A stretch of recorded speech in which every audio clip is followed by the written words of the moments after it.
Drama serial زندگی ایک پہیلی میں آج ہی ایپیسوڈ میں مہناز آفس میں ہوتی ہے تو وہاں پہ فہد کے پاپا آتے ہیں تو اسے کہتے ہیں کہ کیا حال ہے آپ کا۔ مہناز کہتی ہے کہ میں ٹھیک ہوں۔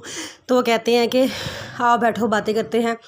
مہناز کہتی ہے کہ سر میں تھوڑا سا کام کر رہی ہوں۔ تو وہ کہتا ہے کہ کوئی بات نہیں ہے، ہم یہاں پہ بوس، تو مجھے بوس نہ کہنا، میں یہاں پہ تمہارا بوس نہیں ہوں۔ دیکھو ہمارا اب ہمارا تو ایک رشتہ بھی بن گیا ہے، جس میں وہ کہتی ہے کہ بے شک ہمارا رشتہ بن گیا ہے، لیکن سر ہم آفس میں آپ میرے بوس ہی ہیں اور میں آپ کو بوس ہی کہوں گی۔ تو وہ خوش ہو جاتا ہے، کہتا ہے یہ تو اچھی بات ہے۔ پھر وہ کہتا ہے کہ آپ بتائیں آپ کی طبیعت ٹھیک ہے؟ تو مہناز کہتی ہے کہ سر میری طبیعت ٹھیک ہے، لیکن مجھے آپ کی طبیعت تھوڑی سی خراب لگ رہی ہے، ٹھہرے میں آپ کے لیے پانی لے کر آتی ہوں۔ تو وہ کہتے ہیں کہ نہیں آپ پانی نہ لے کے آئیں، میں ٹھیک ہوں۔ پھر وہ دل میں سوچتا ہے کہ مجھے اس کو تھوڑا سا ٹائم دینا چاہیے، اس کو اپنا فیصلہ خود سے کرنا چاہیے کہ اسے مجھ سے شادی کرنی چاہیے یا نہیں کرنی چاہیے۔ یہ کہہ کے وہ دل میں سوچ کے خاموش ہو جاتا ہے، پھر وہاں سے چلا جاتا ہے۔ ملیحہ کمرے میں آتی ہے تو اس کی ماما سارا سامان سمیٹ رہی ہوتی ہیں۔ تو ملیحہ کہتی ہے کہ ماما آپ یہ کیا کر رہی ہیں؟ کہ ماما کہتی ہے میں تمہارا جہیز کا سارا سامان نا ایک طرف رکھ رہی ہوں۔ وہ کہتی ہے کہ ماما آپ چھوڑ دیں، میں کر لوں گی سب کچھ، آپ تھک جائیں گی۔ اس کی ماما کہتی ہے نہیں میں کیوں تھک جاؤں گی، میں آہستہ آہستہ کر کے لگی ہوئی ہوں۔ تو ملیحہ کہتی ہے کہ سما کہتی ہے بلکہ تم آرام کرو، تم اس گھر میں مہمان ہو۔ وہ کہتی ہے کہ نہیں مما میں مہمان نہیں ہوں، یہ میرا گھر تھا، ہے اور رہے گا۔ آپ کا خیال ہے کہ میں آ کے میں خود یہاں چلی جاؤں گی، سارا گھر مہناز آپ ہی کے حوالے کر دوں گی؟ ایسا تو نہیں ہو سکتا۔ جس پہ اس کی ماما کہتی ہیں کہ نہیں جیسے تمہاری شادی ہوگی نا، میں کچھ دنوں بعد میں مہناز کو بھی رخصت کر دوں گی۔ وہ کہتی ہے کہ ماما آپ کس کے ساتھ کو رخصت کریں گی؟ اب ان کی شادی بہت دیکھ بھال کے کرنا، سوچ سمجھ کے کرنا۔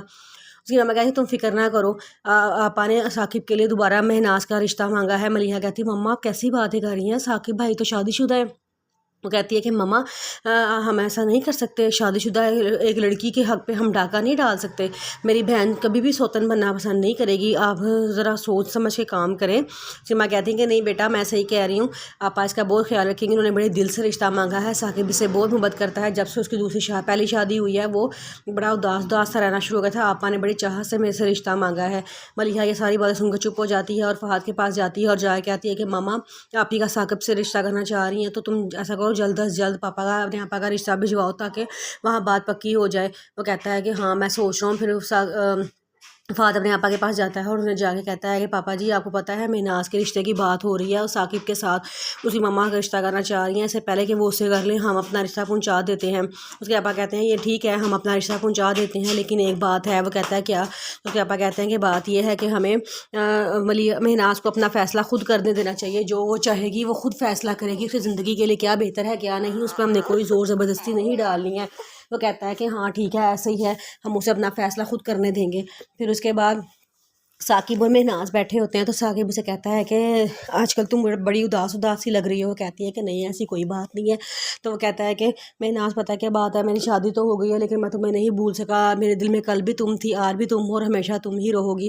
وہ کہتی ہے کہ تم کیسی باتیں کر رہے ہو، تم شادی شدہ ہو، تم کیوں دوسری لڑکی کی زندگی برباد کرنا چاہ رہے ہو؟ وہ کہتا ہے میں زندگی کوئی برباد نہیں کرنا چاہ رہا، میں پہلے بھی تم سے محبت کرتا تھا، اب بھی میں تم سے ہی محبت کرتا ہوں اور میں تم سے شادی کرنا چاہتا ہوں، تو میرا پرپوزل قبول کر لو۔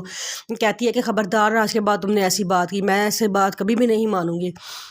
دوسری طرف فائدہ بڑا پریشان ہوتی ہے، وہ جگہ جگہ نوکری کی تلاش میں پھر رہی ہوتی ہے، اسے کہیں نوکری نہیں مل رہی ہوتی۔ بڑا آخرکار تنگ آ کے ایک آفس سے اس کو اپوائنٹمنٹ لیٹر ملتا ہے، وہ وہاں جاتی ہے اور کہتی ہے آپ مجھے کوئی بھی نوکری دے دیں میں خوشی خوشی کر لوں گی، میں بڑا پریشان ہوں، میرے حالات بہت خراب ہیں۔ وہ کہتے ہیں اچھا چلے ٹھیک ہے آپ ہمارے پاس اپنا سی وی چھوڑ جائیں، جب کوئی ویکینسی نکلے گی تو ہم آپ کو بلا لیں گے۔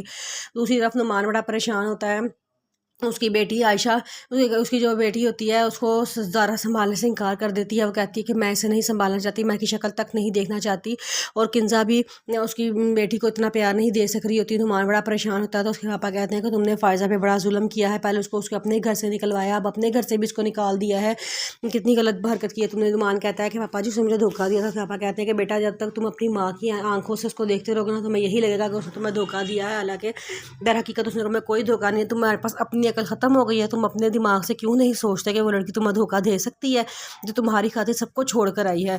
نعمان چپ ہو جاتا ہے، کہتا ہے اب کچھ نہیں ہو سکتا پاپا جی، میں زائرہ سے شادی کر چکا ہوں۔ پاپا کہتے ہیں ابھی بہت کچھ ہو سکتا ہے، اس لڑکی کو انصاف دلانا تمہارا کام ہے، اس کو انصاف دلاؤ۔ وہ کہتا ہے کہ پاپا جی میں کچھ سوچتا ہوں، وہ بڑا پریشان ہوتا ہے اور وہاں سے چلا جاتا ہے۔